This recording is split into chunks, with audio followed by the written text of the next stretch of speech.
Vou apresentar-vos o professor Rodrigo Sá Nogueira de Saraiva, que é professor associado de Psicologia na Universidade de Lisboa.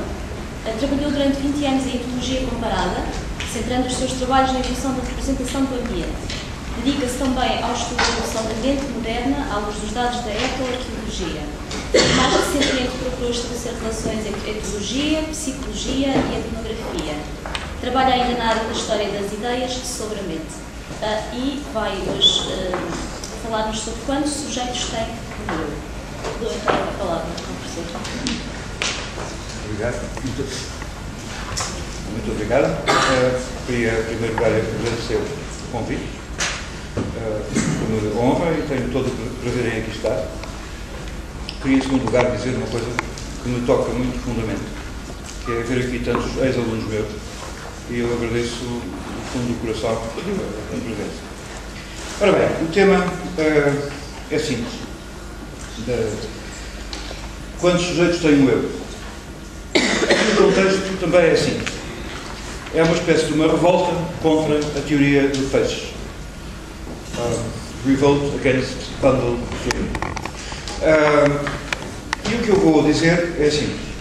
Há três ordens de necessidade de postular a existência de sujeitos e, na nossa espécie, de um eu. São elas a necessidade lógica, epistemológica e empírica. A lógica é mais simples. A própria noção de um objeto implica que haja um sujeito que o apreende.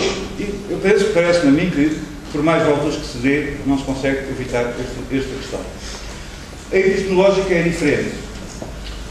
E é essa que nos vai ocupar mais tempo. É que, mesmo quando nós consideramos organismos, animais e até vegetais, nós temos necessariamente de postular qualquer coisa como um sujeito.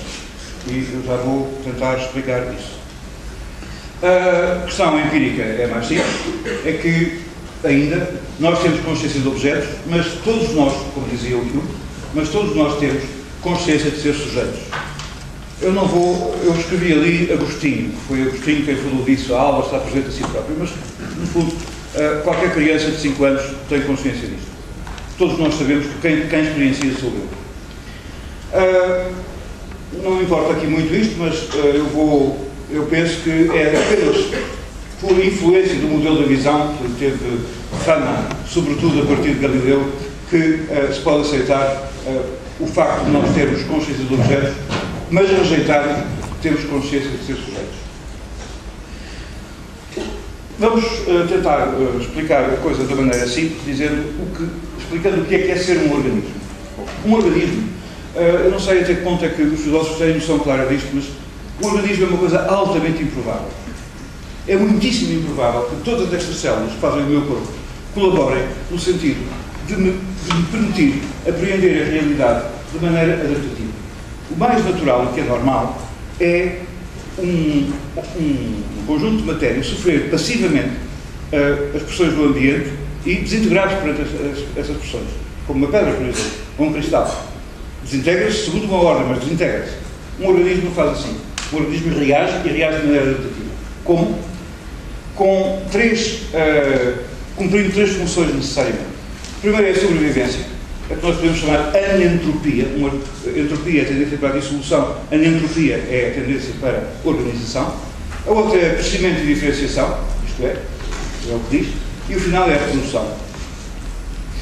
E estes factos anteriores, ou seja, o facto de um organismo ser uma estrutura improvável que tem de desempenhar estas funções, implica que haja uma organização interna, isto é, aquilo que me permite detectar no ambiente, olhando, por exemplo, para aqui, que há aqui pessoas e não apenas matéria em movimento. Aquilo que me permite responder, quando tenho fome, a alimentos de uma maneira diferente do que responderia a uma pedra. E essa organização interna funciona com base numa interface, esta noção é importante, uma interface com o ambiente que reconhece parte desse ambiente. Há então identificação e procura, e reação e aprendizagem programada. Não importa o que isto é, mas o que isto significa é o seguinte: um organismo não é passivo. Um organismo é uma coisa ativa que estrutura o ambiente de uma maneira que pode ser caracterizada e distinguida espécie por espécie. Um organismo é, então, um sistema hermenêutico. E explicar o que é um sujeito é explicar as regras deste sujeito hermenêutico. Todos conhecem bem o modelo de Hughes, que eu não vou entrar em grande detalhe, mas é disso que estamos a falar. Temos o mundo interno, o sujeito aqui dentro, aqui o objeto, e é graças a esta alça, esta possibilidade de reconhecer uma certa parte do objeto, que o sujeito lhe pode responder de uma maneira também precisa. E é este o mundo do sujeito. Ora bom, este mundo do sujeito, eu vou pôr isto talvez de uma maneira um pouco mais simples, tem uma característica simples de explicar. Imaginemos que estamos com fome. Com muita fome. Damos atenção a um filme? Não, queremos comer primeiro. Imaginemos que estamos muito apaixonados. Queremos namorar ou estudar, pelo amor de Deus. Ninguém... E uma pessoa enamorada é a mesma pessoa que uma pessoa com fome? Não, é um sujeito diferente. Porque reage a partes diferentes do ambiente. Então, podemos dizer que há um sujeito por cada motivação que um organismo tem. Um sujeito que procura, um sujeito que pula, um sujeito que ataca. Sim, em muitos animais é mesmo assim. Um animal não é um sujeito integrado. São vários sujeitos sucessivos. E alguns deles até são sujeitos diferentes. Quer dizer, por exemplo, um peixe é um sujeito com os olhos, mas um sujeito diferente com a linha lateral, que é uma outra coisa que eles também têm. Mas nos mamíferos aparece uma coisa diferente, que é uma espécie de sujeito que está acima disso. Como é que nós sabemos? Sabemos porque nos mamíferos eu posso condicionar o animal a, quando lhe é dado alimento, ele saber que tem de fazer uma outra coisa, como, por exemplo, fugir do predador. Ou seja, consigo ligar módulos motivacionais distintos. Portanto, tem de haver um sujeito aqui, interno do lado. Então, seria talvez este o critério para falar de sujeitos animais. Os sujeitos humanos são diferentes, muito parecidos, mas diferentes, no sentido que o nosso sujeito é um sujeito que está... no fundo, nós somos como que um olho mental perante uma grande quantidade de experiências. Quer experiências aqui, neste momento, quer para mim de memória. E o que isso significa é que há um sujeito aqui que tem recordação de vários episódios de memória e que pode ordená-los à vontade. Eu posso, da mesma maneira que faz isto, eu também posso pensar em coisas totalmente... que nunca aconteceram, já. Imaginem que eu tenha aceitado o convite que me fizeram quando eu tinha 30 anos para ir fazer etologia na Nova Zelândia. O que é que teria acontecido? Era casado com quem? O que é que eu fazia? Então, tudo isto são maneiras que nós temos de um sujeito pôr à sua frente, digamos assim, como se fosse à sua frente, uma série de experiências que vai ver o mundo. Isto permite também que eu crie de mim próprio uma imagem. Uma imagem que passa pelo corpo, que passa pelo que os outros dizem de mim, que passa pelas discrepâncias entre aquilo que eu acredito que se deve ser feito e aquilo que eu faço, e que também inclui memórias de mim próprio. E chamemos a isso um eu-objeto. Não é o sujeito animal original, portanto, não é este sujeito aqui, é este sujeito que cria aqui uma imagem de si. Esta imagem de si é muito diferente disto aqui. Então temos o eu-sujeito e o objeto, sendo que o eu-sujeito sendo que ordena, isto é, que comanda e que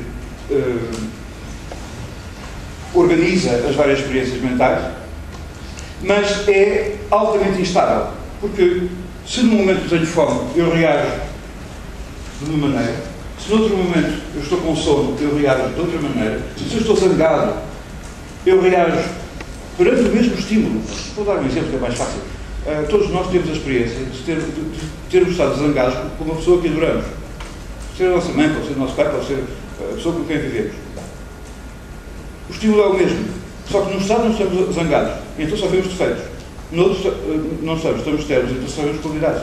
É o mesmo estímulo, é exatamente como os animais que reagem com o seu estado motivacional ao mesmo estímulo. Sei lá, por exemplo, talvez não saibam, mas os crocodilos, que normalmente comem qualquer coisa pequena, quando estão em fase de cuidados parentais, tomam cuidado de tudo quanto é pequenino e levam para o ninho.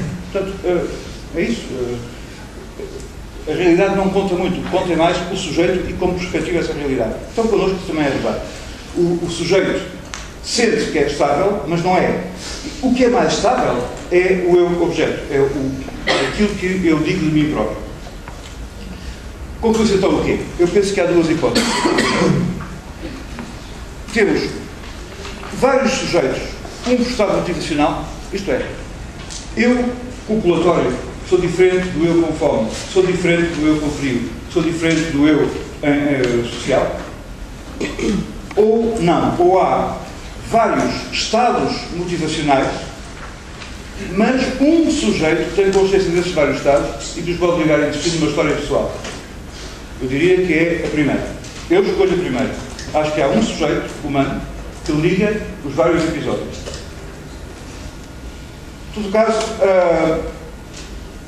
prefiro a primeira hipótese, porque de outro modo não se explica a função da memória episódica.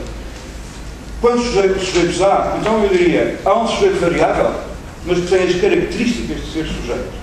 Este aspecto para mim é importante. Eu tenho uma certa dificuldade em conceber a ideia que eu encontrei pela primeira vez, assim, claramente, nos empiristas britânicos, de que, não, que eu encontrei pela primeira vez, peço desculpa, em Galileu, de que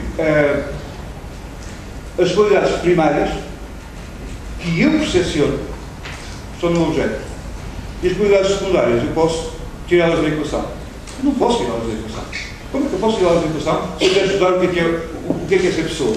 Parece que é uma loucura, é um bocado como se a pessoa dissesse: eu quero estudar as plantas, menos aquelas que produzem clorofila. O quê?